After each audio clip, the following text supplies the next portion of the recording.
What if I told you that the difference between a successful clinical trial and a failed one often boils down to meticulous planning and organization? Sounds simple, right? But here's the thing. In the world of clinical trials, planning and organization are paramount. They're the backbone that ensures efficiency, supports accuracy, and upholds ethical compliance. Without a solid plan, the whole trial can quickly unravel, leaving a mess of data and wasted efforts. So, how exactly do you go about planning and organizing a clinical trial? Planning a clinical trial is like piecing together a complex puzzle where each piece represents a vital step in the process. Let's dive into the steps involved in planning a clinical trial. First off, you need to define the objective. What is the purpose of your trial? You might be testing a new drug, a medical device, or a procedure. Your objective could be to determine its effectiveness, its side effects, or both. Be as specific as possible in defining your goal. Next, you'll design the study. This involves deciding the type of trial you'll conduct. Will it be a randomized controlled trial, a cohort study, or a case control study? Your choice will depend on your objective and the nature of what you're testing. The third step is selecting your target population. Who will participate in your trial? This could be patients with a specific condition, healthy volunteers, or a combination of both.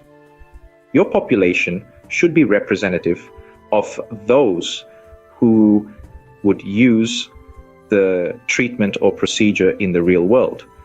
Next, you'll decide on the sample size.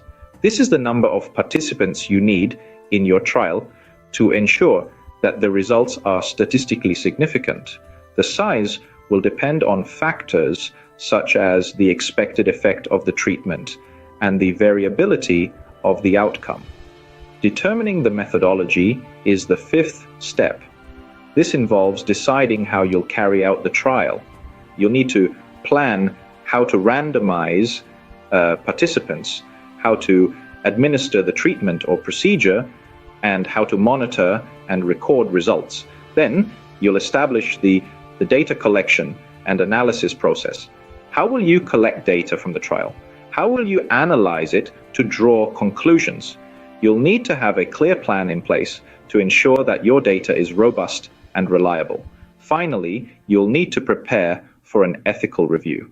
This involves submitting your trial plan to an ethics committee for approval. The committee will assess whether your trial is ethical and whether it protects the rights and welfare of participants. Each of these steps is integral to the overall success of the trial. Remember, meticulous planning can make or break a clinical trial. So, take your time to carefully consider each piece of the puzzle. Now that we understand the process, let's recap the key points on planning and organizing a clinical trial. Meticulous planning and organization are crucial to the success of a trial. It starts with a clear objective, followed by a well-thought-out design. Next, we need a representative sample and a robust methodology. Lastly, ethical compliance is not just a guideline, it's a mandate. Remember, a well-planned and organized clinical trial is the cornerstone of meaningful and reliable medical research.